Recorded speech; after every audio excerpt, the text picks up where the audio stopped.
¿Por qué la pequeña Belén? 58-12-28. Predicado el domingo 28 de diciembre de 1958 en el Tabernáculo Branham en Jeffersonville, Indiana, 1 hora y 25 minutos. Puede que parezca raro, esta mañana, llevar mi abrigo en la plataforma, pero me alegró mucho mostrar ese bonito abrigo que me dio esta iglesia. Vi al hermano Neville aquí el otro día, con ese traje tan bonito, cómo le quedaba tan bien, y pensé, bueno, se veía tan bien, y la congregación comentaba al respecto, así que pensé, me pondré el abrigo en la plataforma. Saben, creo que nunca maduramos. Siempre, y yo no quiero madurar. ¿Qué les parece, hermano Luther? Nunca queremos madurar, solo queremos seguir siendo niños para siempre. El hermano Neville dice, hermano Branham, pensé que llevaba uno de esos atuendos como los de estos ministros de clase alta. Lo miré de reojo y pensé que quizás se pondría una túnica. Complemento para ese bonito abrigo. Bueno, debo decir que necesitaba uno con urgencia, y es el mejor que he tenido. Y de verdad que lo aprecio. Y el hermano Roy Robertson, no sé si está aquí esta mañana o no, tuvo algo que ver con su selección.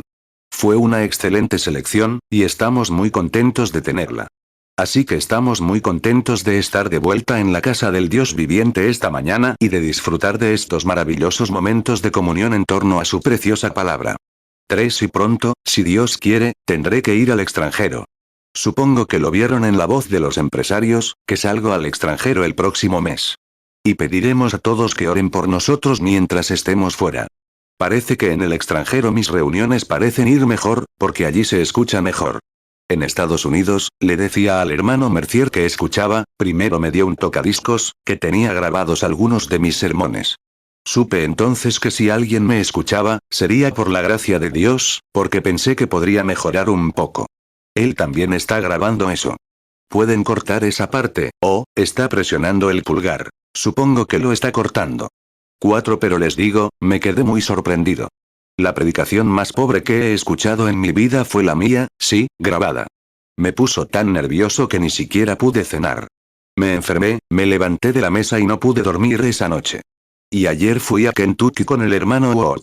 Al regresar, le dije, hermano Ward, no veo cómo consigo que alguien venga a escucharme.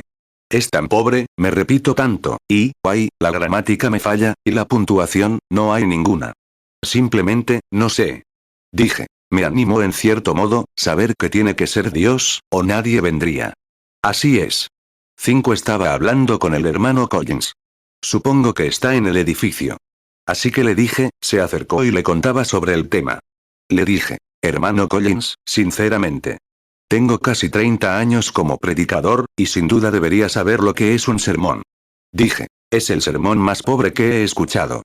Él es ministro metodista, y su hermano es un hombre importante en la denominación metodista. Y me dijo, bueno, le diré, hermano Branham, puede que la puntuación y sus oraciones no terminen bien, pero, ¿alguna vez pensó en ese hombre que predicó el día de Pentecostés, que ni siquiera sabía afirmar, se llamaba Peter? Dijo, me imagino que no tenía la puntuación correcta. 6 Pero, verá, lo que hace que uno se fije en eso. Escuchas estas transmisiones de radio, y todo está escrito, y pueden escribirlo y puntuarlo, y cosas así, porque lo están leyendo. Estuve con Charles Fuller, predicando detrás de un comedero como ese, para su plataforma. Y todo lo que decía, lo leía al pie de la letra, número 1, número 2, número 3, número 4, así, hasta que lo terminó y lo cronometró. Y todo estaba censurado por la radio, y todo. Y con Billy Graham, vi el suyo, y demás, donde simplemente se paran allí y lo dicen, lo leen tan rápido como pueden, y está todo listo, así que supongo que entenderías la puntuación. 7 Pero el problema conmigo es que ni siquiera pude leerlo. Si lo escribiera, seguro que no podría. Así que es una gracia asombrosa, ¿verdad? Ver lo que él puede hacer por nosotros. Pero estoy agradecido de comenzar ahora, al terminar este año viejo, para comenzar uno nuevo. Escuché una línea de oración, y ciertamente no me satisfizo. Es la primera vez que me escucho así para un mensaje, y ciertamente me sorprendió. La línea de oración no está bien organizada. No, creo que llegará el momento en que todos tendrán que saberlo todo sobre ellos antes de creer. Y a principios de año, quiero cambiar eso y simplemente comenzar la línea de oración donde Dios me diga, esta persona se ha pasado de la raya o algo anda mal, la dejaré con él. Que los demás continúen, porque no se puede hacer suficiente así. La gente sabe dónde está, quiénes son y qué han hecho. Pero si encuentran algo que no concuerda con Dios, es momento de detenerse y decir, este es el indicado. Así que, hermano Leo, creo que tal vez se produzca algún cambio desde que los escuché, y confío en que Dios nos ayudará el próximo año. 8 ahora, creo que esta noche habrá servicios aquí en el tabernáculo. Y estaré aquí en la calle 62, con el hermano Rudel. Entiendo que habrá un servicio de vigilia. El hermano Rudel me había pedido que participara en ese servicio, pero pensaba que quizás podría regresar al tabernáculo esa noche, porque siempre he procurado estar allí la víspera de Año Nuevo y quería regresar aquí con los hermanos. Así que hice un pequeño compromiso y estaré con el hermano Rudel esta noche, en la calle 62, en el antiguo Club 62, que se ha convertido en iglesia. El miércoles por la noche estaré de regreso aquí en el servicio de vigilia. El jueves saldremos para Chicago, y luego a Filadelfia, y luego al extranjero. Y esta mañana, no queremos entretenerlos demasiado, porque tenemos entrevistas y los servicios continúan. Y, digamos, desde el último servicio de oración aquí, estoy muy agradecido por los resultados. Sin duda, fue maravilloso lo que nuestro Señor hace cuando su pueblo se reúne. Los que invoquen el nombre del Señor, reúnanse, creo que así es, y oren, y entonces Dios oirá desde el cielo. Así que inclinemos nuestros rostros un momento, mientras esperamos que Él nos dé la inspiración necesaria para este mensaje. 2 Crónicas 7:14 Si se humillaré mi pueblo, sobre el cual mi nombre es invocado, y oraren, y buscaren mi rostro, y se convirtieren de sus malos caminos. Entonces yo oiré desde los cielos, y perdonaré sus pecados, y sanaré su tierra. Señor, tú has sido nuestro amparo y fortaleza de generación en generación. Nuestros antepasados, antes que nosotros, confiaron en ti y no fueron confundidos. Creyeron en tu santo nombre y fueron engendrados como luces resplandecientes. Y nosotros, al contemplarlos, como dijo el poeta, huellas en la arena del tiempo. Nuestras despedidas dejan tras nosotros huellas en la arena del tiempo. Entonces vemos que quienes confiaron en ti, siempre, sin fallar ni una sola vez, salen airosos. Aunque atravesaron muchas aguas profundas, grandes pruebas y persecuciones, al final, tú siempre los sacaste más que vencedores, porque es tu palabra prometida que así lo harías. Y oramos hoy para que bendigas a esta pequeña iglesia. Bendice a su pastor, nuestro buen hermano, el hermano Neville, y a su familia. Te pedimos que estés con él en este año que viene, que lo unjas aún más y lo bendigas en todo sentido. Fortalece la salud de su familia, de los pequeños que están creciendo. Mantén al hermano Neville fuerte y sano. 11 Y bendice esta iglesia y a cada miembro que la compone. A la junta directiva, cuanto los amamos como verdaderos hombres valientes de Dios. Y a la junta de diáconos, también son tus siervos valientes. Y a todos los que vienen aquí, les damos gracias, Señor. Me alegra saber que este pequeño estanque y este huerto de maleza, que hace muchos años estaba en la esquina, se ha convertido en un faro para el reino de Dios. Y ruego, Dios, que permanezca hasta que Jesús venga. Que muchas almas grandes que han estado aquí, Señor, salgan en ese día, lavadas en la sangre del Cordero. Concédelo. Y al abrir esta bendita palabra tuya esta mañana, Señor, al pasar las páginas para leer un texto, sabemos que solo tú puedes dar el contexto. Y oramos, Dios, que unjas tu palabra y que llegue directo a los corazones de las personas para que les haga bien. Haz creyentes de los incrédulos. Fortalece a los cristianos. Sana a los enfermos. Y da ánimo a los desanimados. Y gloríate. Para lograrlo, Señor, circuncida los labios que hablan y los oídos que escuchan. Porque lo pedimos en el nombre de Jesús. Amén. 12 Les anuncio un pequeño texto que me impactó desde el domingo pasado. Estaba hablando sobre los Reyes Magos que vinieron a ver a Jesús, la estrella que siguieron de este a oeste. Mientras lo estudiaba, me topé con una escritura, y luego no pude estar aquí la Nochebuena por un servicio en la cárcel, etc., a lo que tenía que asistir. Pensé que hoy hablaría sobre el tema. ¿Por qué la pequeña Belén? Y quiero leer del libro de Miqueas, el profeta, uno de los profetas menores, el capítulo 5 y el versículo 2. Dice así. Pero tú, Belén Efrata, aunque eres pequeña entre las familias de Judá, de ti, saldrá a mí, el gobernante, será el gobernante en Israel. Sus salidas son desde, antiguo, desde los tiempos eternos. Tenía una mancha en la escritura allí, por eso no pude entender qué era la palabra en ese momento.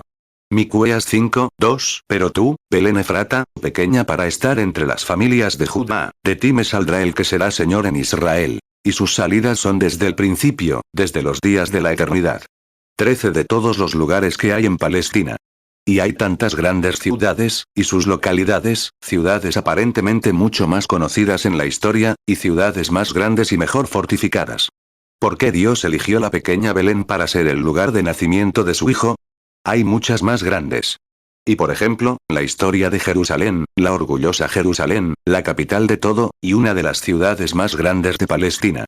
Y entonces nos preguntamos por qué Dios eligió ese pequeño pueblo de Belén para ser el lugar de nacimiento de su hijo. Pero como dicen las escrituras, lo que Dios determina que se haga, se hará. Y Dios lo predestinó así, o nunca lo habría sido. Y ahí, las escrituras dicen, en el capítulo 15 de los Hechos, que nada es casualidad. Dios lo sabía todo. Y simplemente no sucedió así. Simplemente Dios lo dispuso así. Eclesiastés 9:11 Me volví y vi debajo del sol, que ni es de los ligeros la carrera, ni la guerra de los fuertes, ni aun de los sabios el pan, ni de los prudentes las riquezas, ni de los elocuentes el favor, sino que tiempo y ocasión acontecen a todos. Daniel 11:36 Y el rey hará según su voluntad, y se ensoberbecerá y se engrandecerá sobre todo Dios, y contra el Dios de dioses hablará maravillas, y prosperará, hasta que sea consumada la ira. Porque lo que está determinado se cumplirá. 14 Y entonces, cuando en nuestras mentes finitas empezamos a reflexionar, ¿por qué el gran rey del cielo elegiría un lugar tan pequeño como ese, en lugar de la capital? En lugar de, incluso había muchos lugares con un trasfondo espiritual mayor que el de Belén. Por ejemplo, lugares como Silo. Silo era un antiguo lugar de culto de Israel, donde todos acudían año tras año a este gran lugar donde reposaba el arca del Señor. Y nos preguntamos, entonces, ¿por qué no nacería en Silo? 1 Samuel 4:3 Y cuando el pueblo regresó al campamento, los ancianos de Israel dijeron, ¿por qué nos ha derrotado hoy el Señor delante de los filisteos? Traigamos el arca del pacto del Señor desde Silo, para que, cuando llegue a nosotros, nos salve de la mano de nuestros enemigos. 1 Samuel 4:4 Entonces el pueblo envió a Silo para traer de allí el arca del pacto de Jehová de los ejércitos, la cual moraba entre los querubines. Y los dos hijos de Elí, Ofni y Finés, estaban allí con el arca del pacto de Dios. 15 Luego estaba Gilgal, otro gran lugar espiritual de adoración. ¿Por qué Dios no le permitió nacer allí? Y había otro, Sión. Sión estaba en la cima de la montaña. Y nos preguntamos por qué Jesús no nació allí, pues ha sido un gran hito histórico de cómo el Señor ha bendecido a su pueblo a lo largo de los siglos. Parece que tal vez hubiera elegido Sión, Gilgal, Silo, o alguno de los otros grandes lugares donde hubo grandes bendiciones y enseñanzas. Y había otras grandes ciudades, como Hebrón. Ese era el lugar ideal para un hombre que buscaba una ciudad de refugio, un lugar seguro. Ramot de Galaad también era otro lugar de refugio donde la gente podía venir, lo cual habría sido muy apropiado para su nacimiento.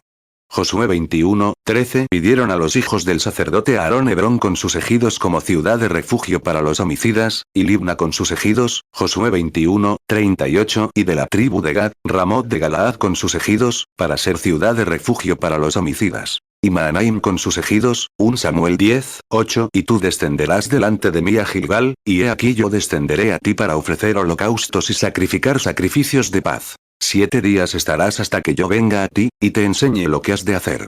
1 Samuel 15:21 Pero el pueblo tomó del botín ovejas y bueyes, lo primero de lo que había de ser destruido, para sacrificar a Jehová tu Dios en Gilgal. 1 Crónicas 6:57 Y a los hijos de Aarón dieron las ciudades de Judá. Hebrón, ciudad de refugio, Libna con sus ejidos, Jatir y Estemoa con sus ejidos, Oseas 12:11 Hay iniquidad en Galaad. Ciertamente son vanidad. En Gilgal sacrifican becerros. Sí, sus altares son como montones en los surcos del campo. Joel 2:1 Tocad trompeta en Sión, y dad alarma en mi santo monte. Tiemblen todos los moradores de la tierra, porque el día de Jehová viene, porque está cercano. Joel 3:17 Y sabréis que yo soy Jehová vuestro Dios, que habito en Sión, mi santo monte. Y Jerusalén será santa, y extranjeros no pasarán más por ella. 16 Y quizás, si lo hubiera pensado, lo habría traído a Cades Barnea, pues allí estaba el tribunal y un lugar de refugio. Quizás lo habría traído a ese país por ser su lugar de nacimiento, o quizás habríamos elegido alguna de las otras ciudades. Pero, ¿sabes? Me alegra mucho que incluso las cosas más insignificantes de la Biblia signifiquen tanto. Creo que fue Jesús quien dijo esto. Pasen por alto, ocúpense de los asuntos más importantes de la ley, pero pasen por alto las cosas pequeñas. Y a veces son las cosas pequeñas las que mantienen unidas a las grandes. Pero, en definitiva, el engranaje principal gira exactamente como Dios lo ordenó. Nunca habrá uno que se pierda de su lugar. Dios ha predestinado todas las cosas, y debe encajar exactamente en ese lugar. 17 Y cuando tenemos una fe como esa, y empezamos a pensar en quién está detrás de todo esto, ¿cuál es el motor principal que impulsa esta gran economía de Dios? Descubrimos que es el Espíritu Santo. No está en manos de hombres, sino en las manos del Espíritu Santo. Y Él es el motor principal. Si logra obtener el resto de los instrumentos, funcionará a la perfección y se ajustará exactamente al tiempo de Dios. Y entonces vemos eso, y nos preguntamos, al contemplar grandes cosas y cómo las deseamos. Y nos consuela mucho hoy pensar que, aunque seamos un grupo pequeño, aunque seamos insignificantes para el mundo y para las grandes iglesias y denominaciones, Dios usa esas pequeñas cosas sencillas en algún momento. 18 Porque también está escrito en las Escrituras. No teman, rebaño pequeño, porque a su Padre le ha placido darles el reino. ¡Qué consuelo! Sé que, tan cierto como que Jesús tuvo que nacer en la pequeña Belén, así también será el rebaño pequeño a quien el Padre le dará el reino, porque está escrito. Y toda escritura es inspirada, y las escrituras no se pueden quebrantar. Deben cumplirse. Así que nos da esa esperanza saber que será un rebaño pequeño el que recibirá el reino, un rebaño pequeño y fiel de creyentes. Confío en ser uno de ese rebaño, o, mejor dicho, en ese rebaño pequeño. Y luego conocemos la historia. Casi todos conocemos la historia de cómo Israel llegó a Palestina por la promesa de Dios. Y sabemos que el gran Josué fue quien dividió a cada tribu su porción. Josué 18:10 Y Josué les echó suertes en Silo delante de Jehová, y allí repartió Josué la tierra a los hijos de Israel según sus porciones. Lucas 12:32 No temáis, manada pequeña, porque a vuestro Padre le ha placido daros el reino. 19 Y ciertamente, si tuviéramos tiempo, desde ahora hasta las 6 de la tarde, para centrarnos en este tema, para analizar estas cosas y extraer su verdadero significado. Lo cual no tenemos, solo unos 30 o 40 minutos. Así que debemos abordar solo los puntos principales, confiando en que el Espíritu Santo, lectores de la Biblia, les pondrá el resto en el corazón a medida que avanzamos. ¿Sabían que esas porciones, como Josué las asignó en Palestina, fueron dadas por inspiración? Y las madres hebreas de esos patriarcas, cuando el bebé estaba naciendo y ella, con dolores de parto para dar a luz, pronunció el mismo lugar donde esos patriarcas se establecerían y estarían en los últimos días. Hablando de inspiración, esta Biblia es inspirada. No importa cuán pequeña sea, cada pequeña escritura tiene algo extraordinario en el panorama general. Toda ella, cada palabra, es inspirada, y de eso depende el destino de las almas, porque es la palabra del Dios inmortal y eterno. 20 E incluso esas madres, cuando el bebé nació y ella emitió su voz, los colocaron en el lugar donde estarían en la tierra prometida, cientos de años después. Y Josué, sin saberlo, sin embargo, por la misma inspiración, los colocó exactamente donde debían estar. Y Josué, al dividir, dividió la porción de Judá. Si se fijan en el mapa, está geográficamente justo al oeste del Mar Llano, a unas pocas millas al sur de Jerusalén, la capital. Y cuando Judá recibía su parte, o, mejor dicho, su parte, en la tierra, su provincia, la llamaríamos, es extraño, pero esta pequeña ciudad ni siquiera se menciona. Belén. Sin embargo, estaba allí, porque Abraham, o, creo que fue Rebeca quien fue enterrada en ese lugar. Pero debió haber sido solo una pequeña aldea, porque si leen Josué 5, encontrarán que había 115 ciudades importantes bajo el dominio de Judá, además de las aldeas y pueblos pequeños. 115 ciudades mencionadas. Y quizás cuando se dividió, Belén era tan pequeño, quizás solo una o dos casitas, que ni siquiera se mencionó en la herencia. Y luego descubrimos que nunca llegó a saberse. 21 El que la fundó fue Salma, hijo de Caleb. La Biblia dice que él fue su padre, lo que significa que fue el fundador de Belén. En otras palabras, debió mudarse allí e iniciar algún tipo de negocio, comercio, que la hizo crecer. Más adelante descubriremos que la verdadera razón fue que toda la tierra tenía envidia de ese pequeño terreno, que se extiende al norte y al este, y tiene una ligera pendiente al sur, en esa ladera. Era la más fértil de toda Palestina. Era una zona de cultivo de maíz y trigo, y había grandes olivares, etc., en esa parte de Belén, o, Palestina, el extremo de la provincia de Judá. 1 Crónicas 2:50. Estos fueron los hijos de Caleb hijo de Ur, primogénito de Efrata. Sobal engendró a Kiriat Jearim, 1 Crónicas 2:51. Salma engendró a Belén, y Aref engendró a Bet-gader. 22. Y descubrimos que también se convirtió en el hogar de la ramera Rahab. Cuando Israel cruzó la frontera del río Jordán hacia Palestina, conocemos la historia de Rahab la ramera. Imaginémosla esta mañana por unos minutos, como una hermosa joven cuyas desgracias en la vida la habían obligado a seguir su vida, siendo pagana. Y muchas veces las personas son obligadas a seguir su vida. Josué 2:1. Josué hijo de Nun envió desde Sittim 2 hombres a espiar secretamente, diciendo: vayan y reconozcan la tierra de Jericó. Y ellos fueron y entraron en casa de una ramera llamada Rahab, y se alojaron allí. La otra noche estuve en la cárcel, viendo a un hombre que cumplía condena. Lo tomé de la mano y le hablé. Le dije: ¿por qué harías algo así? Y, tomándome de la mano, empezó a hablar. Y se vio obligado a hacer lo que estaba haciendo. Le dije: ¿por qué permitiste que te obligaran a hacer eso? No tienes por qué hacerlo. Nadie tiene por qué beber. Le dije: yo también estoy nervioso, pero no hay necesidad. 24. Y esta joven, tras haber oído hablar por primera vez de Israel y de un Dios que respondía a las oraciones. No solo un Dios al que orar, sino un Dios que respondía, al oír que existía un Dios de milagros, capaz de obrar milagros, que secó los mares y envió pan del cielo, su corazón se estremeció. Y cuando recibió el primer mensaje de 2 predicadores que fueron, lo aceptó de inmediato con todo su corazón. Y había un cordón escarlata atado a su ventana para proteger su casa, pues había recibido el mensaje. 25. Debo añadir, ¿sabían que ella representaba a la iglesia gentil? Era gentil, y un tipo de la iglesia gentil cuando escucharon el mensaje. Todos estábamos en prostitución espiritual, cometiendo fornicaciones espirituales contra el Dios del cielo, en todo tipo de cosas, en todo tipo de denominaciones y religiones. Pero cuando oímos que había un Dios que aún vivía, que podía hacer milagros, rápidamente recibimos el mensaje. Se aplicó la sangre del Señor Jesús, lo que formó el cordón escarlata. Y para no entrar en detalles, ya saben cómo lo colgó de su ventana, públicamente. La sangre se exhibió públicamente. Así es como debe exhibirse la sangre, colgada públicamente del exterior de la pared, para mostrar que, en el interior, algo había sucedido. Así es el verdadero creyente en Cristo esta mañana. En el exterior se exhibe la sangre del Señor Jesús, lo que demuestra que algo sucedió en el interior. 26. Y a través de esto, Dios miró hacia abajo cuando cayó la ira y las trompetas comenzaron a sonar, Dios vio ese cordón escarlata colgando allí como un memorial. Siempre le ha complacido pasar por alto la sangre. Cuando vea la sangre, pasaré de largo. Él lo vio.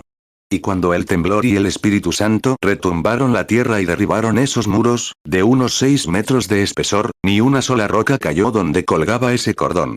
Muestra la protección de un Dios verdadero para un verdadero creyente, sin importar en qué estado se encuentre cuando Él lo encuentre, si tan solo acepta ese cordón escarlata. Se entrelaza a través de la Biblia. Éxodo 12:13. Y la sangre os será por señal en las casas donde vosotros estéis. Y veré la sangre y pasaré de vosotros, y no habrá en vosotros plaga de plagas cuando hiera la tierra de Egipto. 27. Y luego la vemos cuando fue acogida entre los israelitas. Se enamoró de un hombre que era capitán y príncipe de Judá. Era capitán de los ejércitos israelitas. Se llamaba Salmón, igual que el rey Salomón. Y él era capitán, y ella tuvo un gran romance con este capitán, que era príncipe de Judá. Y finalmente se casó con él.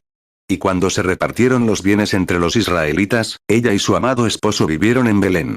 28. Ahora empiezas a verlo abierto, ¿no es así?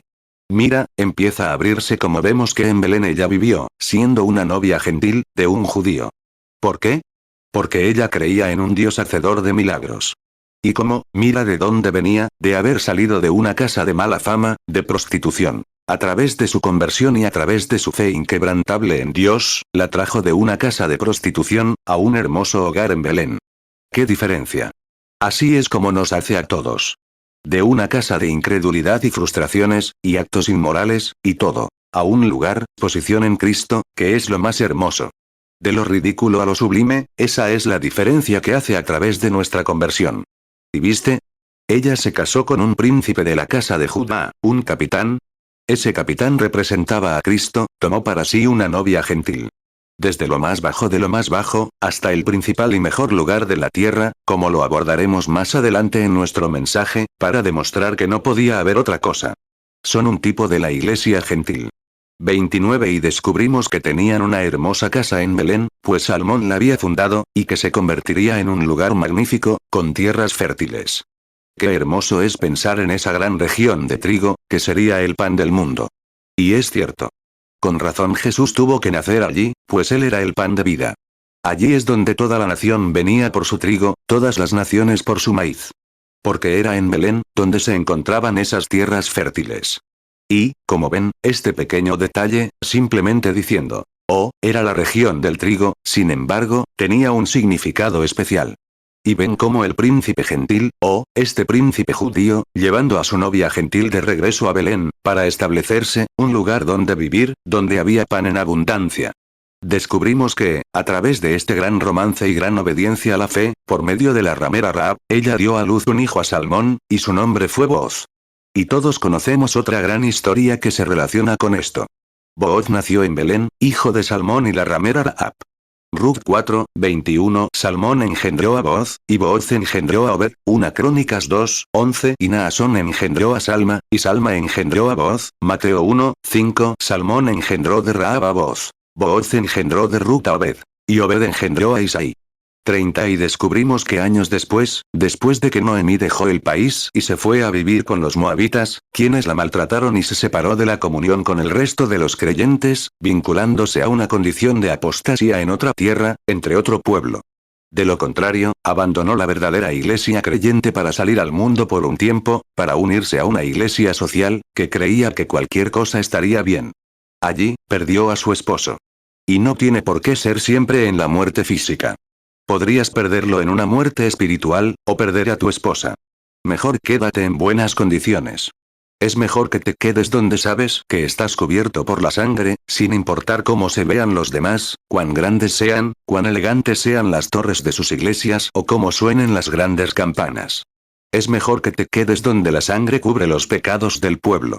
Podrían perderse unos a otros y, sobre todo, podrían perder al Señor Jesús y ser excluidos. Y nos enteramos entonces que después de que sus hijos se fueron, ella perdió a ambos, y ella regresó porque no había un espíritu de avivamiento en la ciudad, en ese momento. Ruth 1, 1 Aconteció en los días en que gobernaban los jueces, que hubo hambre en la tierra. Y un hombre de Belén de Judá se fue a residir en los campos de Moab, él, su mujer y sus 2 hijos. Ruth 1, 2 El nombre de aquel hombre era Elimelec, y el nombre de su mujer, Noemí, y el nombre de sus 2 hijos, Malón y Kelión, efrateos de Belén de Judá. Llegaron a la región de Moab y se establecieron allí. Ruth 1, 3 Y murió Elimelec el marido de Noemí, y quedó ella con sus 2 hijos. Ruth 1, 6 Entonces ella se levantó con sus nueras, y quiso regresar de los campos de Moab. Porque había oído en los campos de Moab cómo Jehová había visitado a su pueblo para darles pan. Ruth 1, 7 Salió, pues, ella del lugar donde estaba, y con ella sus 2 nueras, y se pusieron en camino para volver a la tierra de Judá.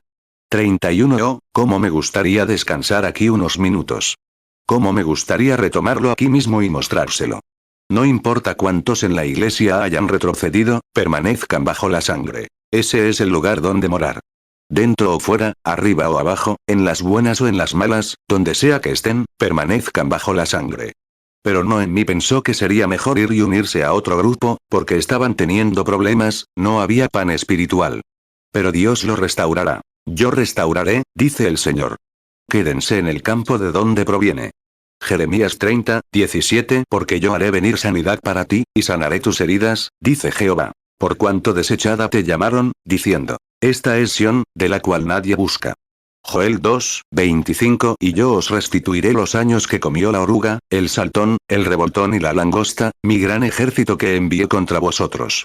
32 Así que vemos que ella empezó a anhelar regresar, porque oyeron que había estallado un gran avivamiento.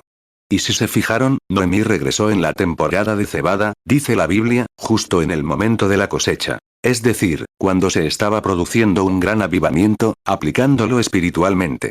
Regresó justo en esa temporada. No le quedaba nada. No tenía nada. Y Orfa, la esposa de uno de sus hijos, al reflexionar sobre lo que tenía que sacrificar, siendo un símbolo de la iglesia moderna, dijo, Si tengo que ir allá, tendré que alejarme de mis bailes, de mis grandes fiestas y de mis reuniones sociales. Entonces, lloró, besó a su suegra y regresó. Ruth 1:12. Volver, hijas mías, id, porque ya soy demasiado vieja para tener marido. Si dijera, tengo esperanza, si esta noche tuviese marido, y diese a luz hijos, Ruth 1:13. ¿Las esperaríais hasta que crecieran? ¿Las detendríais para no tener marido? No, hijas mías. Porque me duele mucho a causa de vosotras, que la mano de Jehová haya salido contra mí. Ruth 1:14. Y ellas alzaron otra vez su voz y lloraron. Y Orfa besó a su suegra, pero Ruth se quedó junto a ella. Ruth 1:22. Así volvió Noemí, y con ella Ruth la moabita su nuera, quienes volvieron de los campos de Moab, y llegaron a Belén al comienzo de la siega de la cebada. 33. Pero aquí hay una imagen hermosa. Había una mujer llamada Ruth, con otra nuera, que era un nuevo tipo de la novia gentil, que besó a su suegra y le dijo, lo dejaré todo. Me voy contigo. Que tu pueblo sea mi pueblo. Que tu Dios sea mi Dios. Donde mueras, allí moriré yo. Donde estés enterrada, allí seré enterrada. Eso es. Eso es lo que Dios quiere. No es un límite, una entrega a medias, sino una entrega total y absoluta al reino de Dios. La besó. Y entonces Noemí le dijo, para desanimarla, le dijo, será mejor que regreses con tu pueblo. Soy vieja y ya no tengo hijos. Y la ley establecía que debía esperar un hijo. Y dijo, entonces ya no tengo hijos. Y si tuviera un esposo y tuviera un hijo, serías demasiado vieja para casarte con él, así que simplemente regresa con tu pueblo. Pero Ruth dijo, no volveré. La fe, arraigada, cimentada, perfecta, había llegado al corazón de Ruth. Dijo, voy contigo. Y se aferró a ella, se aferró a ella. Voy a estar donde tú estés. Me gusta eso. Ruth 1:11. Y Noemí respondió, volveos, hijas mías. ¿Para qué queréis ir conmigo? ¿Hay aún más hijos en mi vientre que puedan ser vuestros maridos? Ruth 1:12. Volved, hijas mías, id, porque ya soy demasiado vieja para tener marido. Si dijera, tengo esperanza, si esta noche tuviese marido, y diese a luz hijos, Ruth 1:14. Y ellas alzaron otra vez su voz y lloraron. Y Orfa besó a su suegra, pero Ruth se quedó junto a ella. Ruth 1:16. Y Ruth respondió, no me ruegues que te deje, ni que me aparte de ti. Porque a donde quiera que tú fueres, iré yo, y donde quiera que vivieres, viviré. Tu pueblo será mi pueblo, y tu Dios mi Dios. Ruth 1:17. Donde tú mueras, moriré yo, y allí seré sepultada. Así me haga Jehová, y así me añada, que solo la muerte hará separación entre mí y tú. 34. Y conocemos la historia a medida que continúa, que este gran Booz, señor de la cosecha, estaba cosechando en ese momento y era pariente de Noemí. Y cuando ella encontró a Ruth en una pequeña misión, espigando cada pequeña paja que pudiera recoger, que tuviera algo de trigo, se aferró a ella, porque era vida.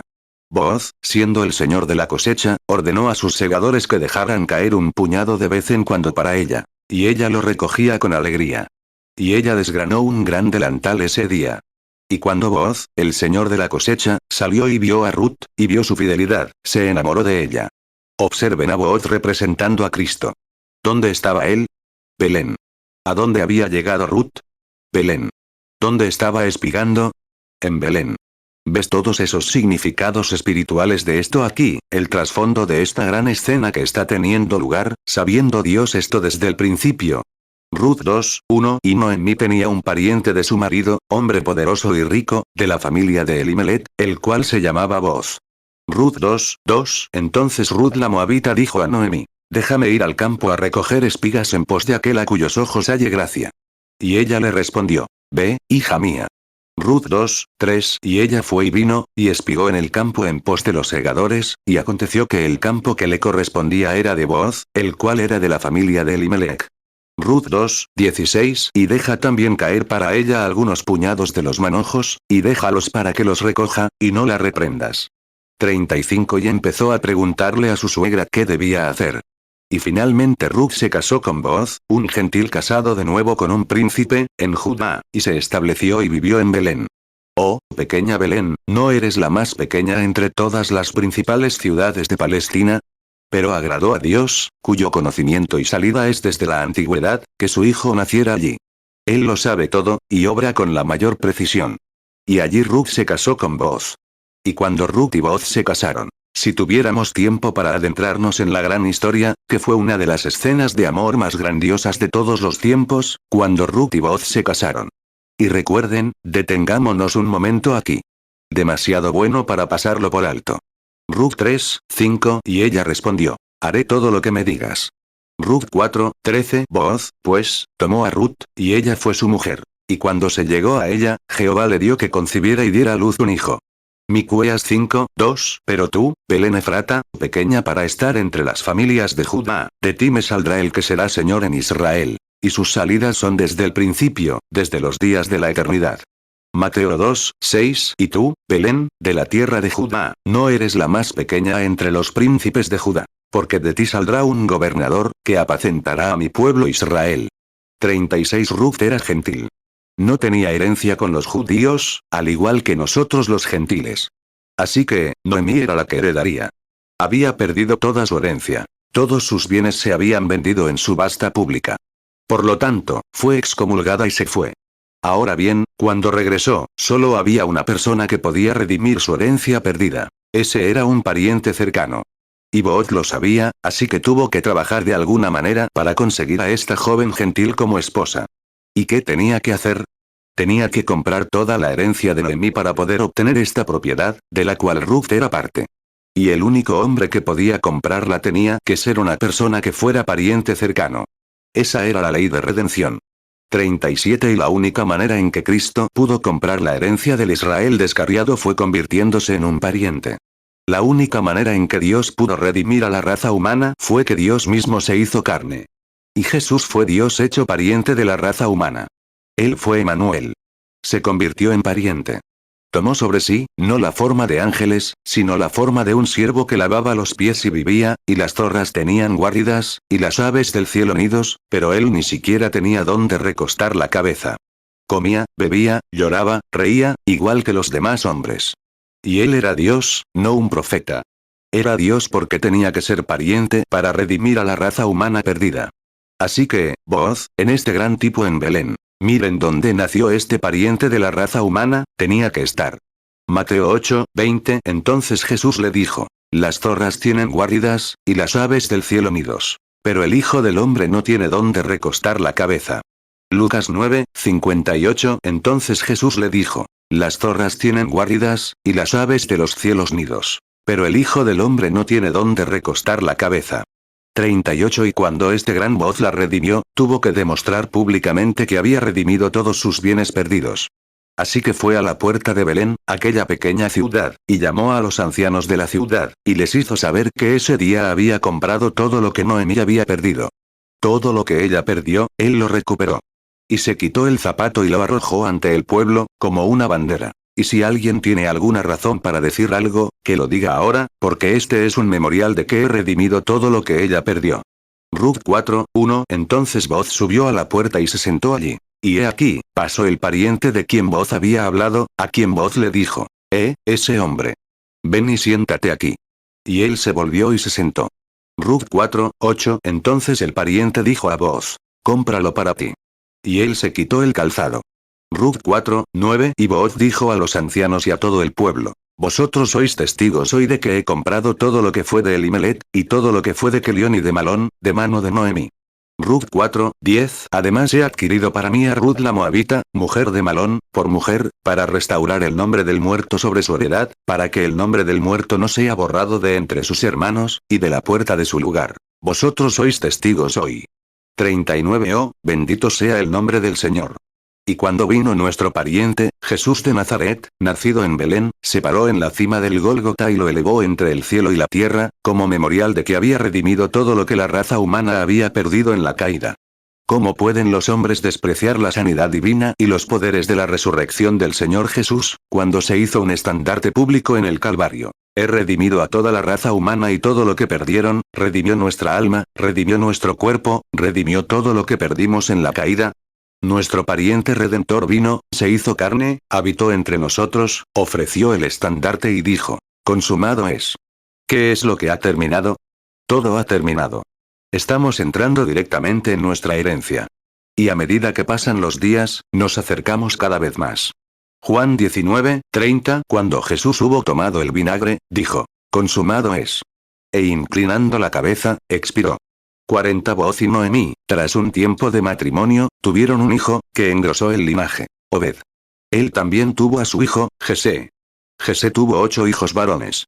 Fue el gran profeta Samuel quien trajo la vasija de aceite, el gran profeta que fue a Jesé y le dijo: Dios ha elegido a uno de tus hijos para gobernar y servir a mi pueblo. Fue al fondo del campo, en un pequeño corral, donde trajeron al niño rubicundo y flacucho. David, el menor. Samuel derramó el aceite de la unción sobre él, en presencia de todos sus hermanos y de los que estaban allí, y demostró que Dios lo había ungido rey. ¿Dónde fue eso? Belén. Gloria a Dios en las alturas. Con razón, Belén, donde fue ungido rey. Ruth 4:17 y las vecinas le pusieron nombre, diciendo: le ha nacido un hijo a Noemí. Y llamaron su nombre Obed. Este es padre de Isaí, padre de David. 1 Samuel 16:1 Y Jehová dijo a Samuel: ¿hasta cuándo llorarás a Saúl, habiéndolo yo desechado para que no reine sobre Israel? Llena tu cuerno de aceite, y ve, y te enviaré a Isaí de Belén, porque de sus hijos me he provisto de rey. 1 Samuel 16:4 Y Samuel hizo lo que el Señor le dijo, y fue a Belén. Y los ancianos de la ciudad temblaron a su llegada, y dijeron: ¿vienes en paz? 1 Samuel 16:12 Y envió a traerlo. Era rubio, de hermoso semblante y de buen aspecto. Y el Señor dijo: levántate y úngelo, porque este es. 1 Samuel 16:13 Entonces Samuel tomó el cuerno del aceite y lo ungió en medio de sus hermanos. Y el Espíritu del Señor vino sobre David desde aquel día en adelante. Entonces Samuel se levantó y fue a Ramá. 41 Y fue en Belén donde nació David. Y su hijo mayor, Jesús, también tuvo que nacer en Belén, debido a la estrecha relación que existe entre ambos, su padre y su hijo. Este hijo mayor no solo era el hijo, sino que era la raíz y el linaje de David. Existía incluso antes de David y existiría después de David. Existía para siempre, desde la eternidad. Pero según la carne y todo lo que se cumpliría, era el hijo de David. Nacería años después en esta misma Belén, esta pequeña ciudad abandonada. Mateo 2:1 Cuando Jesús nació en Belén de Judea en días del rey Herodes, vinieron del oriente a Jerusalén unos magos. Juan 7:42 ¿No dice la escritura que del linaje de David, y de la aldea de Belén, de donde era David, vendrá el Cristo? Apocalipsis 22:16 Yo, Jesús, he enviado a mi ángel para daros testimonio de estas cosas en las iglesias. Yo soy la raíz y el linaje de David, la estrella resplandeciente de la mañana. 42 Pero constantemente, allí, ¿se dan cuenta? Se está obrando un gran misterio poderoso que nadie parecía entender. Es lo mismo que ocurre en la Belén de Dios hoy. Se está obrando una señal misteriosa, pero nadie parece entenderla. Es algo que pasa desapercibido para la gente. Parecen no entenderlo. No importa lo que se haga o se diga, y el misterio de lo que se hace, la gente dirá: bueno, supongo que está bien, y seguirá adelante, pero no lo entenderán. No podrán captarlo. No podrán comprenderlo. Y eso es lo que Dios estaba haciendo en Belén de Judea. Él está obrando, todas estas pequeñas cosas avanzando, para llegar a un gran punto culminante. 43 David, cuando fue ungido rey, de niño, era rubicundo, pero debió haber algo en él que parecía real a los ojos de Dios. El pequeñito, el más pequeño de la familia. Los demás muchachos, hombres corpulentos y elegantes, se veían bien con las vestiduras y la corona en la cabeza. Pero Dios mostró lo que él mira. No la apariencia exterior, sino el interior del hombre. Miró su corazón. Sabía lo que había en el corazón de David, sin importar cómo le quedara la corona. Sabía que estaba encontrando en él a un hombre conforme a su corazón, y que David sería un hombre conforme a su corazón. Por eso derramó el aceite de la unción, lo hizo derramar sobre David. El nombre David significa amado. 1 Samuel 16:7 Pero Jehová respondió a Samuel: no mires a su parecer, ni a lo grande de su estatura, porque yo lo he desechado. Porque Jehová no mira lo que mira el hombre. Pues el hombre mira lo que está delante de sus ojos, pero Jehová mira el corazón. 1 Samuel 16:12 Y envió a traerlo. Era rubio, de hermoso semblante y de buen aspecto. Y el Señor dijo: levántate y úngelo, porque este es. 44 Y esto quedó bien representado en Jesús, el amado, años después. El hijo de David, quien vendría a cumplir todas las promesas. Esta pequeña ciudad de Belén fue donde esto ocurrió. Y fue en esas mismas colinas de Judea donde David pastoreaba sus ovejas, muchos años después, que los ángeles cantaron su primer canto navideño en las colinas de Judea, con vistas a Belén. El primer canto navideño. Te ha nacido en la ciudad de David, Cristo el Señor. Cuando los ángeles aparecieron por primera vez para cantar, no fue en Jerusalén, la gran iglesia, ni en Gilgal, ni en Silo, donde se celebraba el culto religioso confesional todo el tiempo, sino en la pequeña Belén, donde el Espíritu de Dios se había estado moviendo de manera misteriosa, manifestando algo. Estaba allí. Lucas 2:11, que os ha nacido hoy, en la ciudad de David, un Salvador, que es Cristo el Señor. 45 Fue allí donde Cristo tuvo que venir. Fue allí. Fue en esa misma pequeña ciudad, con un rey nacido, que una madre virgen dio a luz a su primogénito. Albergó en su pequeña fortaleza al Rey de Reyes y Señor de Señores. Allí no solo vino Samuel a derramar el aceite de la unción, sino que Dios derramó sobre él y sobre el mundo a Cristo el Señor. Los ángeles anunciaron su venida y cantaron a los pastores en la ladera, quienes habían seguido al rey David años antes. ¿Ven el misterio de Dios, cuán grande es? Él nació en esta gran franja de trigo, de la cual un solo trigo provienen los principios básicos de la vida. Y él era el pan de vida. Yo soy el pan de vida. El que come mi carne y bebe mi sangre tiene vida eterna. No morirá jamás ni será condenado, sino que ha pasado de muerte a vida. Juan 6:35 Y Jesús les dijo: Yo soy el pan de vida. El que a mí viene, nunca tendrá hambre. Y el que en mí cree, no tendrá sed jamás. Juan 6:48 Yo soy el pan de vida. Juan 6:54 El que come mi carne y bebe mi sangre, tiene vida eterna. Y yo le resucitaré en el día postrero. 46 Belén. El nombre Betel. Bet en hebreo significa casa. Él significa Elohim, su abreviatura, Elohim, significa Dios. Bet. Él es Elohim, que es Dios, la casa de Dios, donde se encuentra el pan de vida. El, termínalo y vuelve a traer tu L con tu E, significa hogaza de pan, en hebreo, Elem. Él es Dios, Elohim. Bet es casa. Él es la abreviatura de Elohim. Entonces él, es pan. ¿Qué era él? La casa del pan de Dios. La casa del pan de Dios. Casa, Bet. Elohim, Dios. Él, pan. La casa del pan de Dios, significa Belén. ¿Dónde podría haber nacido sino allí? Pero estaba oculto para todos menos para aquel profeta. Él dijo: de Belén vendrá. Buscaban en Jerusalén. Buscaban en todos los grandes Silo. Buscaban por todas partes. Pero él vino de Belén, porque era la casa del pan de vida de Dios. Él es el granero de Dios para el mundo. Allí estaba, nacido en Belén. No pudo haber nacido en ningún otro lugar. Podría haber muchas cosas grandiosas, mientras estudiaba esta semana sobre los diferentes aspectos espirituales de eso, ¿por qué tuvo que nacer en Belén? Cuando llegué a estos pocos lugares, el Espíritu Santo me atrapó y dije: oh, Dios, eso es suficiente. Ahora lo veo. No pudo haber nacido en ningún otro lugar sino en Belén. Era el lugar del pan de la nación. Era el pan de toda la casa de Israel, venido de allí. Y él era el pan de vida que descendió del cielo, el maná espiritual. Tiene que venir de Belén, la línea del pan, el lugar donde se pone el pan. Belén, la cocción del pan. Ahora bien, siendo Jesús el pan de vida, el hombre puede comer de él, dijo, y no morirá jamás. Miqueas 5:2 Pero tú, Belén Efrata, pequeña para estar entre las familias de Judá, de ti me saldrá el que será Señor en Israel. Y sus salidas son desde el principio, desde los días de la eternidad.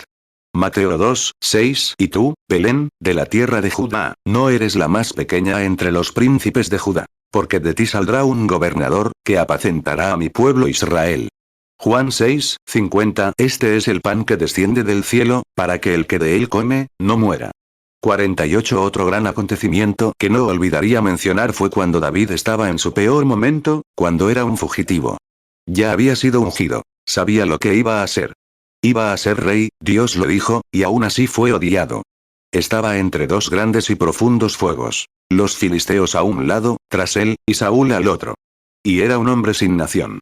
Tal como se encuentra la iglesia hoy, la verdadera iglesia viviente de Dios, sin denominación ni nada más.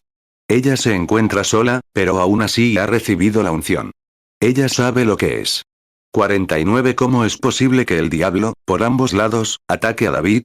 Se había refugiado en fortalezas en el desierto y en cuevas, intentando esconderse, con un pequeño grupo de guerreros fieles, solo unos pocos creyentes como él. Pero esos hombres creyeron en Dios, creyendo que ese sería el rey. Así son los creyentes de hoy, que se esconden de un lugar a otro, pero aún así saben quién viene a ser rey. No me importa quién sea presidente, sabemos que él viene. Y parece más lejano que nunca, cuando la ciencia intenta prevalecer y dice, pueden construir un hombre, pueden hacer esto, y pueden tomar un conejo y usar el polen para crear otro conejo, y así sucesivamente, intentando refutar la palabra de Dios. Sin embargo, hay un pueblo que cree en Dios, que se mantiene firme como siempre. Pase lo que pase, siguen creyendo en Dios. Dios tiene razón. Se aferran a la mano inmutable de Dios. En medio de la batalla, en medio del llanto, en medio de la enfermedad y la muerte, y de todo, aún se aferran a la mano inmutable de Dios. Saben que Él viene como rey. 1 Samuel 23, 14, David se quedó en el desierto, en lugares fuertes, y se quedó en un monte en el desierto de Zif. Saúl lo buscaba todos los días, pero Dios no lo entregó en sus manos. Hoy en día, la gente se ríe y se burla de ellos, llamándolos santos rodantes. Llámenlos como quieran, pero esos guerreros de Dios se mantienen fieles en el puesto del deber. Se les podría llamar grupo de sanación, pandilla de fanáticos o lo que se quiera. Se aferran a ese rey. Saben que él viene con poder. Aunque toman su nombre en vano, se burlan y llaman a quienes creen en él parias, banda de renegados, eso no les molesta en absoluto. Se mantienen fieles en el puesto del deber. 51 Los guerreros que acompañaban a David permanecieron a su lado. Si un filisteo se acercaba, tenía que luchar. Quienquiera que fuera, lo atacaban por todos lados. El pobre David, confundido, pensaba, ¿cómo puede ser, Señor? A veces los líderes pasan por cosas que la congregación desconoce. Cuando piensas en las promesas de Dios, ¿por qué no se cumplen? No se lo dicen a su congregación ni a sus conocidos, pero hay mucha confusión en el corazón de un verdadero líder. 52 David estaba sentado allí, con la garganta ardiendo. Era pleno verano. Los filisteos se aprovechaban de la ruptura entre David y Saúl. Saúl buscaba a David por todas partes, y los filisteos también, y los filisteos buscaban a los israelitas. ¡Qué época tan confusa! Casi como la de ahora. David se refugiaba en un pequeño lugar, en un pequeño refugio, donde quiera que pudiera llegar, en las pequeñas fortalezas que podía aferrarse. Luego subió a la montaña, en ese calor sofocante, en pleno verano, con la garganta seca, turbación y temores en su corazón, y se preguntaba, «Oh Dios, ¿cómo pudo ser? Derramaste ese aceite sobre mí, no porque yo me eligiera, sino porque tú me elegiste. ¿Por qué me llamaste de pastorear las ovejas allá, y me dijiste que me darías esto para servir a tu pueblo, y aquí me tienes entre fuegos por todas partes?» Eso le resonaba en el corazón. 1 Samuel 23, 14, David se quedó en el desierto, en lugares fuertes, y se quedó en un monte en el desierto de Zif. Saúl lo buscaba todos los días, pero Dios no lo entregó en sus manos. 53 Se sentó en la colina y miró hacia abajo, y allí estaban los filisteos, que habían entrado y se habían atrincherado en Belén, su pequeño hogar. Su pequeña ciudad estaba bajo el control del gobierno enemigo. No solo eso, sino que la casa de su padre, la casa de Jesé, estaba bajo el yugo de los filisteos. Su propia nación, su propia iglesia, estaba en su contra. Allí estaba el enemigo contra el que luchaba, allí estaba la gente de la iglesia contra la que luchaba. No porque quisiera, sino porque se vio obligado a hacerlo. Muchas veces nos vemos obligados a hacer y decir cosas que no queremos decir, un verdadero líder espiritual, pero él se ve obligado a hacerlo. Tiene que ponerse de su lado y mostrar su lado. Tomaré el camino con los despreciados del Señor, dijo el compositor. 2 Samuel 23, 14 Y David estaba entonces en la fortaleza, y la guarnición de los filisteos estaba entonces en Belén. 54 Así que allí estaba él, sin duda, en ese día caluroso, caminando de un lado a otro, y mirando hacia abajo a través de ese largo valle, de unos 40 kilómetros de ida y vuelta. Allí estaba la casa de su padre, servidumbre por los filisteos. Allí estaba Saúl al otro lado, y aquí venía este, sentado justo en medio, para tomar partido. Viendo la gran división de Israel, la iglesia se dividió en diferentes denominaciones, por así decirlo. Aquí estaba David, parado atrás, sin saber qué hacer, y sin embargo, sabiendo que sobre él reposaba la unción. Sabían que la unción estaba allí. Sabían que David iba a ser rey. Aleluya. Sabemos quién será rey. No importa quién sea presidente. Sé quién será rey. Será rey. Y sé que se necesita algo para mantenerse firme. Pero Dios, ayúdame a cerrar los ojos a las denominaciones y a todo lo demás, y a mirar esa visión espiritual allá arriba. Él es el rey que viene. Le serviré. Si es la muerte, que muera. Si es mi familia, mis seres queridos, si es mi denominación, lo es todo. Déjame servirle. Me quedaré con él. Así son los guerreros de Dios, como David, que tenía las manos en la espada, listos para caminar en cualquier momento. Así caminan los guerreros de Dios, listos. 56. El enemigo dice: tienes que beber un poco para ser sociable. No toco tus cosas impuras. Amén. Ahí está el enemigo. Ahí está el guerrero. Oh, ¿por qué no renuncias a esa vieja creencia de santurrón? Creo en Dios. Me mantendré fiel. Ahí lo tienes. Ahí están los guerreros. Oh, la sanidad divina no existe. Eso es lo que piensas. Yo sé más. No existe el bautismo del Espíritu Santo. Esos días ya pasaron.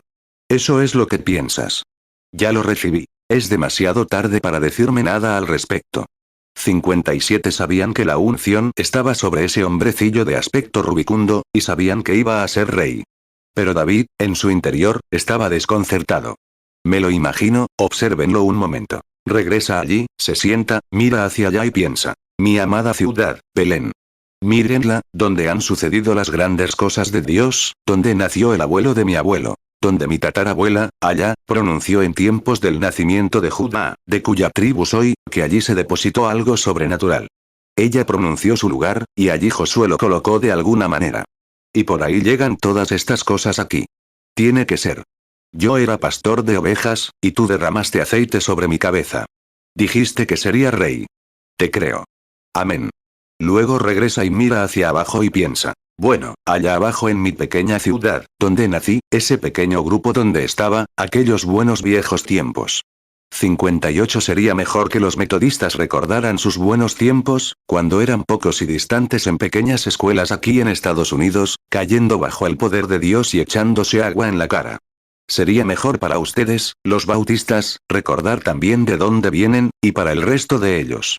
Ustedes, los pentecostales, recuerden de dónde vienen. Así es. En el fragor de la batalla aquí, David empezó a pensar. Oh, recuerdo aquellas noches que pasé allí en esa ladera. Recuerdo cuando observaba las estrellas, cómo se movían allá arriba, y cómo Dios le habló a mi pequeño corazón. Recuerdo cuando un día me sumergí tanto en el espíritu, mirando las nubes y los verdes pastos, que grité en el espíritu y canté. El Señor es mi pastor. Nada me faltará. Sí, aunque ande por el valle de sombra de muerte, no temeré mal alguno, porque tú estás conmigo. Salmo 23, 1. Salmo de David. El Señor es mi pastor. Nada me faltará. Salmo 23, 4. Aunque ande en valle de sombra de muerte, no temeré mal alguno, porque tú estarás conmigo. Tu vara y tu cayado me infundirán aliento. 59. Ay, Dios mío. Allí estaba, en las fauces de la muerte, en ese mismo instante, por ambos lados. Sí, aunque ande en valle de sombra de muerte. Aquellos buenos tiempos, cuando el Espíritu estaba conmigo, cuando Dios estaba conmigo, cantaba sus alabanzas, lo disfrutaba. Recuerdo una mañana que un león se acercó y atrapó a una de mis ovejas. Y el Espíritu de Dios vino sobre mí, y salí, lo agarré y lo corté en pedazos. Recuerdo esa liberación. Oh, recuerdo aquella tarde, justo antes de que se pusiera el sol, un oso entró y atrapó a una, y la maté. ¡Qué grandes liberaciones! Recuerdo cuando cantaba sus alabanzas en mi infancia, cuando pastoreaba mis ovejas. Oh, Dios, llévame de vuelta a ese lugar. Llévame de vuelta a mi primer amor. Llévame de vuelta y devuélveme mi cayado. Devuélveme mi rebaño de ovejas. Déjame volver allí solo, para adorarte. 60. A veces pensamos eso, pero estamos en el fragor de la batalla. Hay que hacer algo. Éramos niños una vez. Ahora somos hombres adultos. La lucha ha comenzado. Recuerdo cuando el aserrín hervía en el suelo, y la gente gritaba y chillaba, y aquí no se podía mover por ningún lado, por la gente, pero hoy no es así. La batalla ha comenzado. Oh, ya no es William Branham, el pequeño predicador. Hay que producir algo. Sí, señor, tiene que haber algo diferente. Ha llegado el momento. La batalla ha comenzado. El calor ha comenzado. El tiempo de ser liberados, la gente, todos han sido encontrados escritos en el libro. Ahora ha llegado el momento. 61. David, con toda su confusión, caminaba de un lado a otro pensando. ¿Qué calor hace? Uf, qué calor hace. Saúl podría venir por aquí, los filisteos por aquí. Hay ejércitos por todas partes, y aquí estamos sentados en la entrada de una cueva. Y, sin embargo, el aceite de la unción sobre mí. ¿Cómo puede ser, oh Dios, cómo puede ser? Ojalá pudiera beber. Entonces su mente retrocede a un pozo, allá abajo, junto a las puertas de Belén. Simplemente no había agua como esa. Palestina tiene agua muy mala. Tienen aguas turbias, e incluso tienen fiebre de aguas negras y cosas así. Y mucha esa agua alcalina, que te mataría. 2 Samuel 23, 15 Y David tuvo gran deseo, y dijo: ¿Quién me diera a beber del agua del pozo de Belén, que está a la puerta? 62 Pero Belén también es la capital de la provincia. No había agua como la de Belén. David solía pensar: cuando salgo con mis ovejas por la mañana, me acerco a ese viejo pozo y bebo. Oh, qué fresco y qué dulce, y cómo calma la sed. Ahora su garganta resuena, pero ungida. Oh, si tan solo pudiera beber un poco de agua. Ahora sus guerreros, y gritó, desesperado. Oh, si alguien me trajera de nuevo agua de ese viejo pozo allá en Belén. Oh, después de soñar con todos sus días de infancia y sus victorias, y verlo aquí sentado entre las hogueras, gritó. Oh, alguien podría traerme agua de Belén. 2 Samuel 23, 15 Y David tuvo gran deseo, y dijo: ¿Quién me diera a beber del agua del pozo de Belén, que está a la puerta? 63 Ahora bien, sus guerreros no podían interpretar su pensamiento, pero, hermano, lo amaban con todo su ser. El menor de sus deseos era una orden para ellos.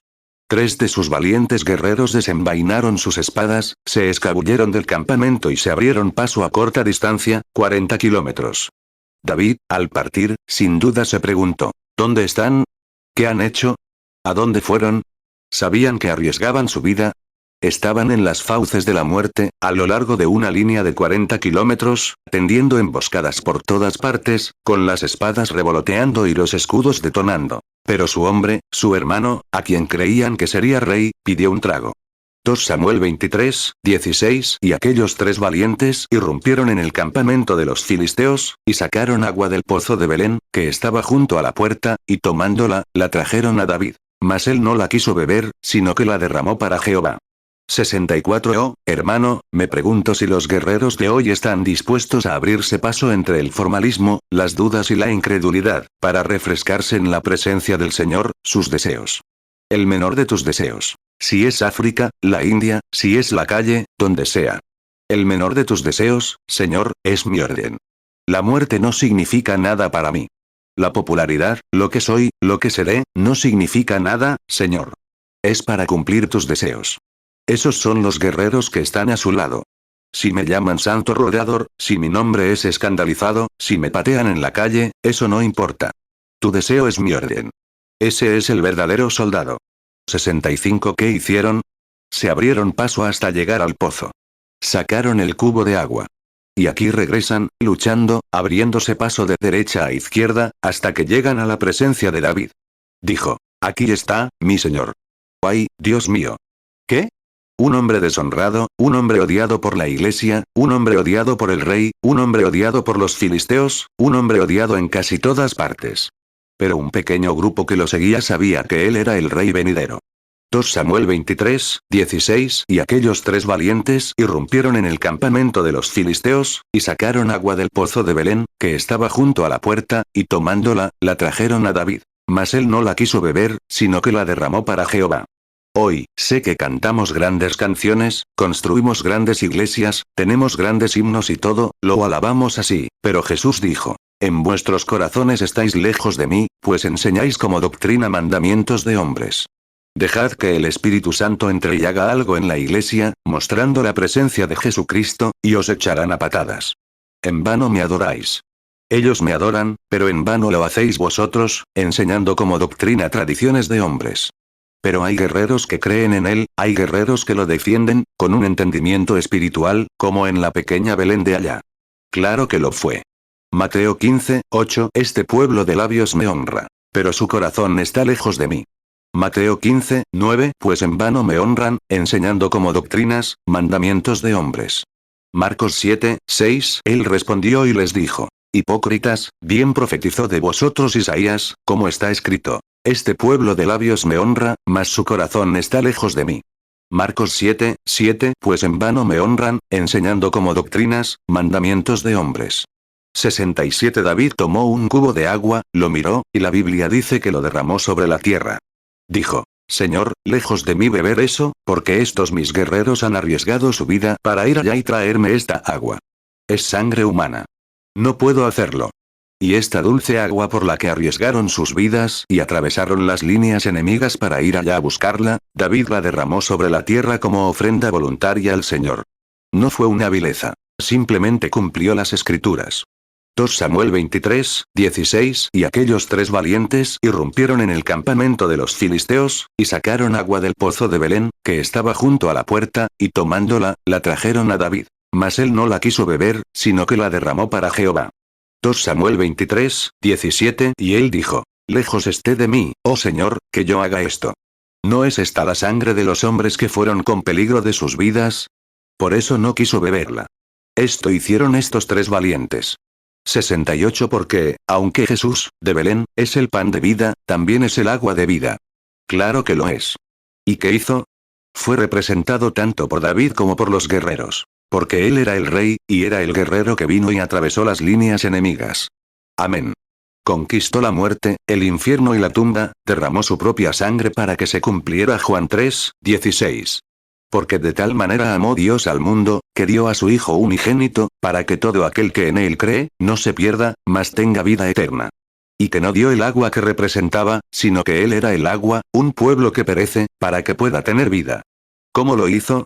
Mediante su propia sangre, derramándola. No derramándola, eso es un accidente.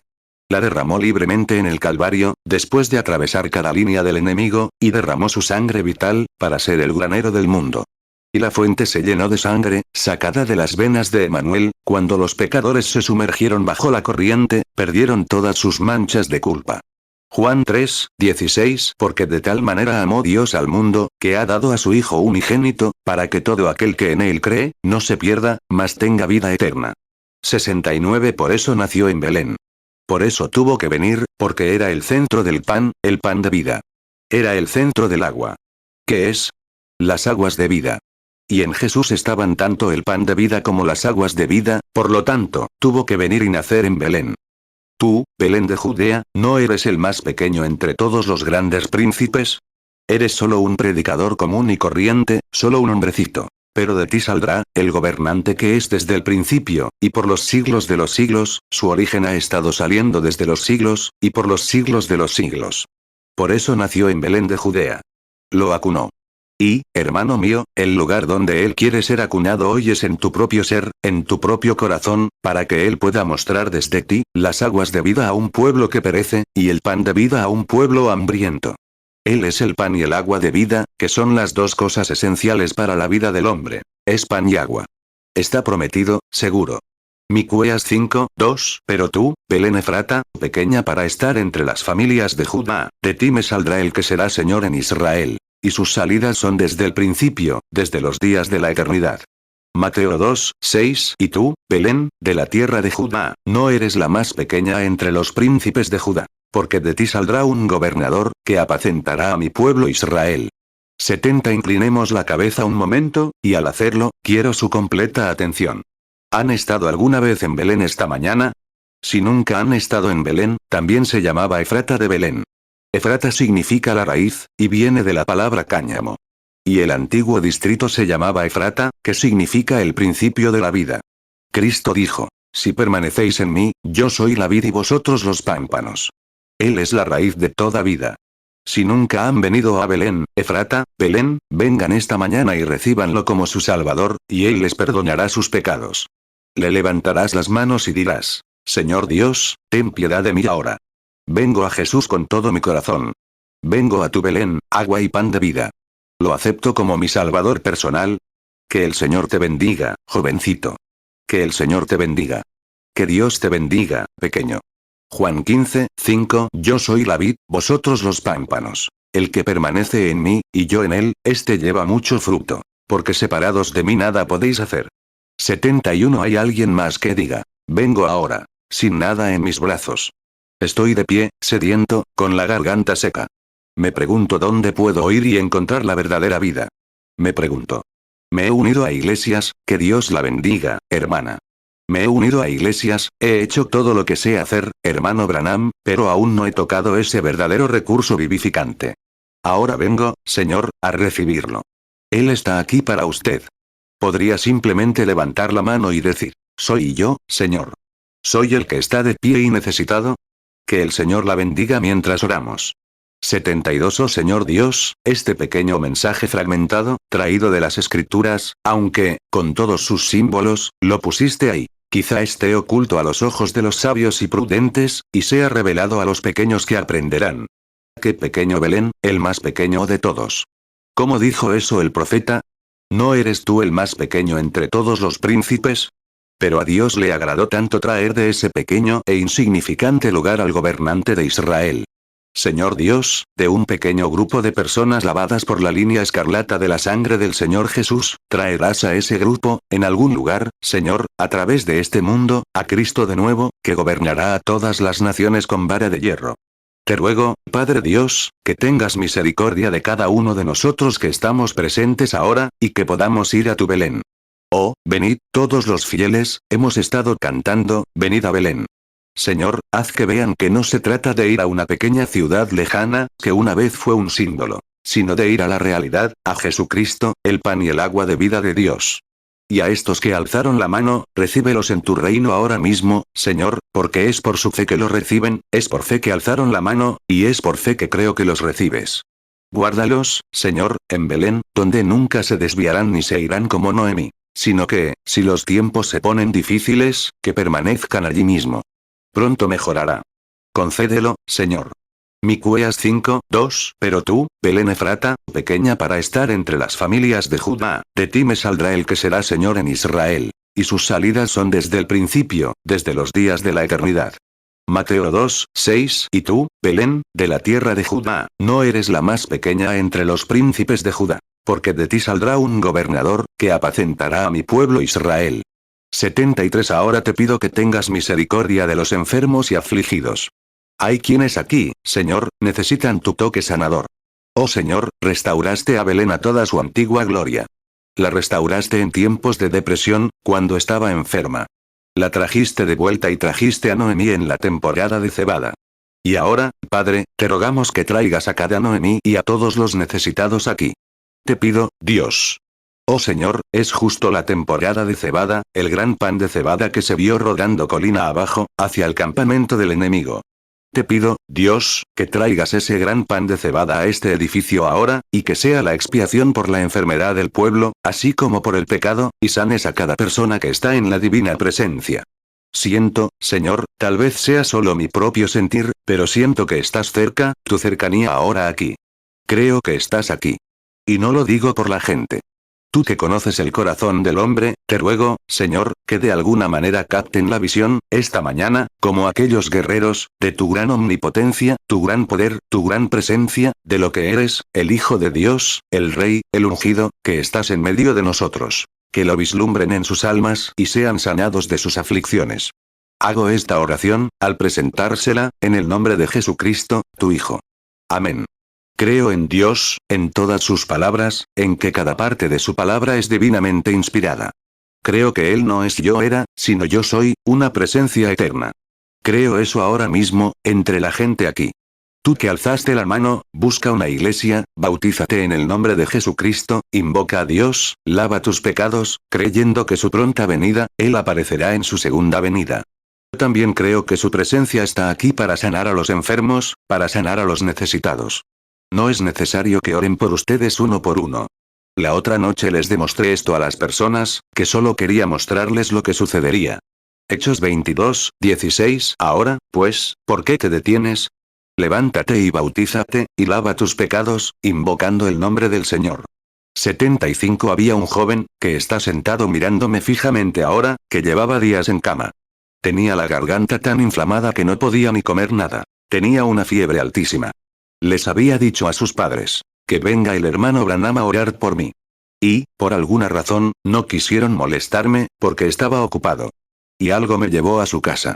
Mientras estaba sentado allí, intentaron traerle un plato al joven, huevo duro y algo más, y frijoles blandos machacados, y él intentaba tragárselos. Los tragaba, los machacaba con un dedo. Tenía los dientes hinchados y le salía pus. Intentaba machacarlos así, con el dedo, y así tragarlos. Dio 1 o 2 bocados, pero no pudo más. Los reprimió. 76 estaba sentado allí, sin orar. Solo hay algo. No se puede contarle a todo el mundo lo que está pasando. No. Dije. Señor, señor, ya casi es fin de año. Se avecina algo nuevo. Permíteme, señor, ¿es esto, es esto?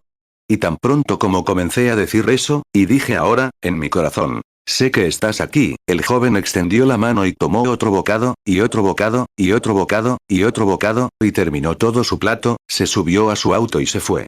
Oh, él es Dios, su presencia, su presencia. No, simplemente lo deja estar presente. 77 El otro día, cuando tomaron esta última foto, al verlo allí de pie, la miré y pensé, bueno, he visto al ángel del Señor en esas, y sé que fue maravilloso. Pero cuando tomó esta, como a las 3 de la mañana, me despertó y me dijo lo que sería, me lo explicó todo, y como la armadura y todo lo demás, me mostró cosas que nunca había visto. Entré, la busqué, la miré, y allí estaba. Nunca la había visto antes. Oh, qué sensación, qué consuelo, saber que Él está presente. Él está aquí, solo su presencia. Y la presencia del Señor estaba allí para sanar a los enfermos. La presencia del Señor está aquí para sanar a los enfermos. La presencia del Señor está aquí para traer convicción a los pecadores. La presencia del Señor está en medio de su pueblo, y Él es el Belén de Dios, lleno de pan y agua. Estoy tan feliz, ¿tú no? De que tengamos un lugar donde venir, comer y vivir para siempre. 78 Que el Señor te bendiga. ¿Tienes algo que decir, hermano? El hermano Neville dice, no. Pongámonos de pie, un momento. Nuestro antiguo cántico de despedida. Lleva el nombre de Jesús contigo. ¿Cuántos aman al Señor? Veamos si levantan bien las manos. Ahora, con las manos en alto, bájenlas y estrechen la mano de alguien que esté a su lado. Digan, Dios te bendiga, peregrino. Dios te bendiga. Así es, luego den la vuelta. Bien, es solo para que se conozcan. Bien. Ahora, miremos al cielo y cantemos este cántico. Lleva el nombre de Jesús contigo, Hijo del dolor y la aflicción. Te dará gozo y consuelo. Llévalo a donde quiera que vayas. Precioso nombre, oh, qué dulce. Esperanza terrenal y alegría celestial. Precioso nombre, oh, qué dulce. Esperanza terrenal y alegría celestial. Ahora recuerda,